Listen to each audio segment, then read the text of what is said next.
ఎన్టీఆర్ జీవితంపై డైరెక్టర్ క్రిష్ తెరకెక్కించిన ఎన్టీఆర్ బయోపిక్ కథానాయకుడు సినిమా ఈ రోజు విడుదలై పాజిటివ్ టాక్ తో దూసుకుపోతున్న సంగతి తెలిసిందే. ఈ సినిమాపై అన్ని వర్గాల నుంచి సానుకూల స్పందన వస్తుంది. ఈ నేపథ్యంలో పలువురు ప్రముఖులు ఈ సినిమాపై తమ అభిప్రాయాన్ని తెలియజేశారు.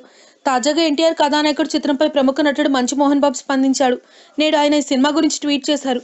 కొన్ని సీన్స్ చూస్తే మళ్ళీ అన్నయ్య పుట్టాడే అనిపించిందని ప్రముఖ నటుడు మంచు మోహన్ బాబు అన్నారు.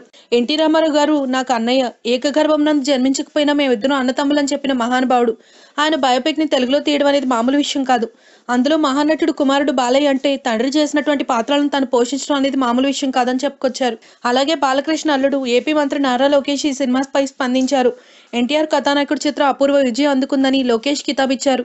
ఈ రోజు ఉదయం లోకేష్ ట్విట్టర్లో స్పందిస్తూ సామాన్య కుటుంబంలో జన్మించి వెండితెర ఇలవెల్పుగా ఎదిగి తెలుగువారి ఆత్మగౌరవం కోసం తెలుగుదేశం పార్టీని స్థాపించి చరిత్ర సృష్టించిన తాతగారి జీవిత కథ ఆధారంగా తెరకెక్కిన కథానాయకుడు సినిమా ఈ రోజు విడుదల అపూర్వ విజయాన్ని అందుకుంది. ఈ సందర్భంగా మామయ్య బాలకృష్ణకి చిత్ర బృందానికి అభినందనలని లోకేష్ తెలిపాడు. If you like the video, please like us and subscribe Tollywood Nagar.